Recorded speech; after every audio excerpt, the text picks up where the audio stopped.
బతుకు చిత్రం చేసే తన హామీ ఊరు వాడ పువ్వుల బాట వేయండి మన అభిమానాన్ని ఓటుగా మార్చి వెయ్యండి మన అభిమానాన్ని ఓటుగా మార్చి వెయ్యండి ఓ ఇచ్చాడయ్యో రాజస్థాని బతుకు చిత్రం రాజస్థాని బతుకు చిత్రం చేసే తన హామీ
ఫ్యాన్ గుర్తుకోటినా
Bye.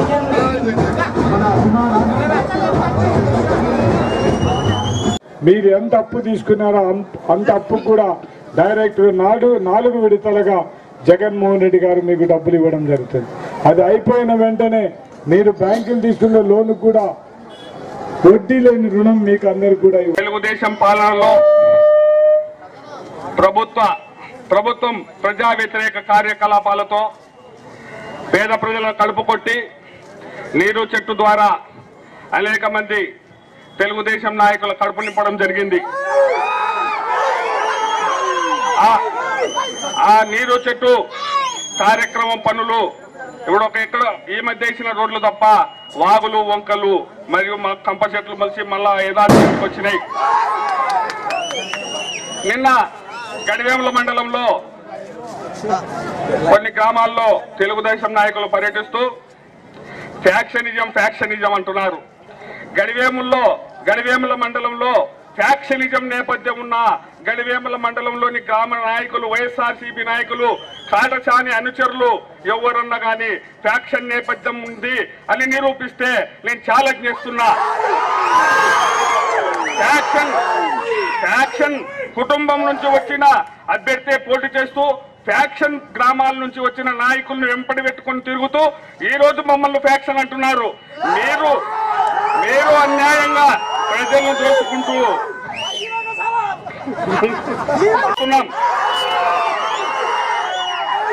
మీరు ప్రజలను మీ కళ్ళబుల్లి మాటలతో మభ్యపెట్టి మీరు 5 ఏళ్లు పాలించినారు.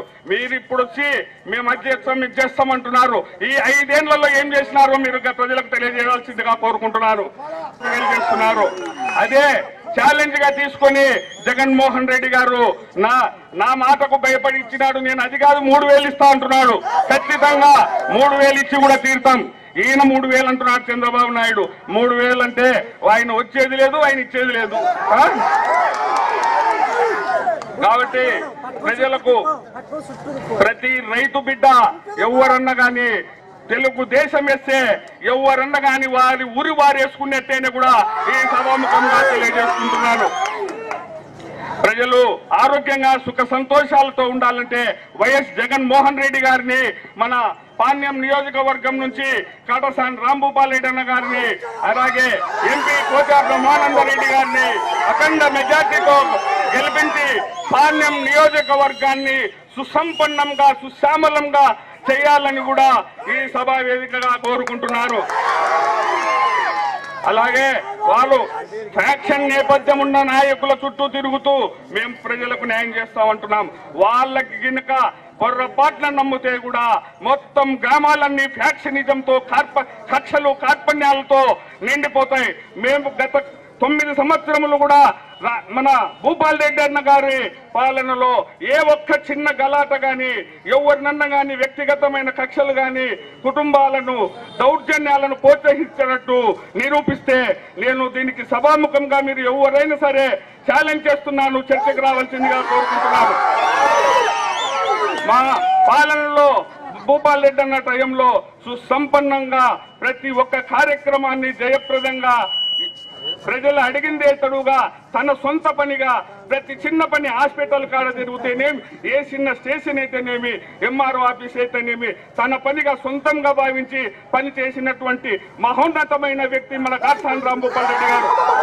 ఎలక్షన్ లో మన పార్టీ గుర్తైన ఫ్యాన్ గుర్తు పైన ఓటు వేసి నంద్యాల పార్లమెంట్ నుంచి పోచా బ్రహ్మానందరెడ్డి గారిని అదేవిధంగా పాణ్యం నియోజకవర్గం నుంచి నన్ను గెలిపించవలసిందిగా అర్థించడానికి మేము ముందుకు రావడం జరిగింది. కానీ మీరందరూ కూడా ప్రజలందరూ కూడా ఆలోచించాల్సింది ఒకటే. ఒక 20 రోజుల కిందట జగన్ రావాలి, జగన్ కావాలి అనే నినాదంతో ఈ గ్రామంలోకి వచ్చిన వారు నిన్ను నమ్మం బాబు, నీవు ఏం చేయలేదని చెప్పిన జగన్ రావాలి జగన్ కార్యక్రమంలో ఈ గడివేముల మండలంలోనే తిరిగిన నాయకులు మళ్ళా ఇప్పుడు వచ్చి బాబు నిన్ను నమ్ముతాము నువ్వు అని చెప్పే పరిస్థితిలో ఉంటే రాజకీయ నాయకులందరినీ కూడా ఒక్కసారి మీరు ఆలోచించవలసిందిగా నేను ఈ సభాముఖంగా మీకు అందరి విజ్ఞప్తి చేస్తున్నాను. అంటే మాట్లాడేది ఒకటి, మళ్ళా తర్వాత మాట్లాడేది ఒకటైతే ఏ విధంగా రాజకీయ నాయకులు ఉంటారో మీరందరూ కూడా ఒక్కసారి ఆలోచించమని నేను ఈ సభాముఖంగా విజ్ఞప్తి చేస్తున్నాను. నేను ముఖ్యంగా మిమ్మల్ని అందరినీ కూడా కోరేది ఒకటే, ఈరోజు జగన్మోహన్ రెడ్డి గారు 14 నెలలు ప్రజా సంకల్ప యాత్రలో 3658 కిలోమీటర్లు ఈ రాష్ట్రం నుండి ప్రజల్లో మమేకమై ప్రజల యొక్క సమస్యలు తెలుసుకొనే ఈరోజు నవరత్నాలంటూ తీసుకొని వచ్చి ఈ రాష్ట్రంలో అన్ని వర్గాల ప్రజలకు మేలు చేకూర్చే విధంగా నవరత్నాలు తీసుకురావడం జరిగింది. మీరందరూ కూడా ఆలోచించాల్సింది ఒకటే, పేద ప్రజలకు సంబంధించిన నవరత్నాలు అన్నిట్లో కూడా పేదవాళ్ళు ఎవరైతే వాళ్ళ పిల్లలను స్కూలుకు పంపిస్తే వాళ్ళకందరికి కూడా సంవత్సరానికి 15,000 రూపాయలు ఇచ్చే పరిస్థితి ఒకటే. నేను ఫ్యాక్షనిస్టుగా తల్లిదండ్రులు ఉన్న వంశపారంపరంగా 2004నే ఫ్యాక్షన్ రాజకీయాలకు స్వస్తి చెప్పిన నాయకుడిని నేను అనేది మాత్రం వాళ్ళు దివంగత నేత రాజశేఖర రెడ్డి గారు బిచ్చం పార్సార్ని ఏ రోజు మమ్మల్ని ఇద్దరిని కాంప్రమైజ్ చేసినాడో ఆ రోజు నుంచి ఫ్యాక్షన్ గురించి ఆలోచించని పరిస్థితి నేనున్నాను. నేను ఒక్కటే ఆలోచన చేసినది కూడా 2004లో దేవుడు నాకు మంచి అవకాశం మళ్ళా 4వసారి ఎమ్మెల్యే గెలిచడానికి అవకాశం ఇచ్చినారు. కానీ ఈ అవకాశాన్ని పేద ప్రజల కోసం, రైతుల కోసం, నా దగ్గరికి పని కావాలని వచ్చిన వారికి అందరికీ కూడా పని చేయాలనే ఉద్దేశంతోనే 2004 నుంచి 2009 వరకు ప్రజాపదంలో ప్రతి ఒక్క పేద ప్రజల దగ్గరికి పోయి కూడా ఉదయం 7 గంటలు మొదలు పెట్టుకుంటే రాత్రి 10 గంటల వరకు కూడా ప్రజాపదంలో తిరిగి ప్రజలకు సంబంధించిన అన్ని పనులు చేయగలిగినాను. కాబట్టి 2009లో ఈ అసెంబ్లీ పునర్విభజనలో పాణ్యం నియోజకవర్గంలో ప్రజలందరూ కూడా నాకు ఒక పాణ్యం తప్ప కుటుంబం అన్ని కూడా మండలాలన్నీ కొత్తవైనా కూడా పాణ్యం నుండి నియోజకవర్గ ప్రజలందరూ కూడా వాళ్ళకు సంబంధించిన బంధువుల కళ్ళ చెప్పి కొత్త నియోజకవర్గంలో ఎమ్మెల్యే గెలిచడానికి వాళ్ళందరూ కూడా నాకు సంపూర్ణ సహకారాలు కూడా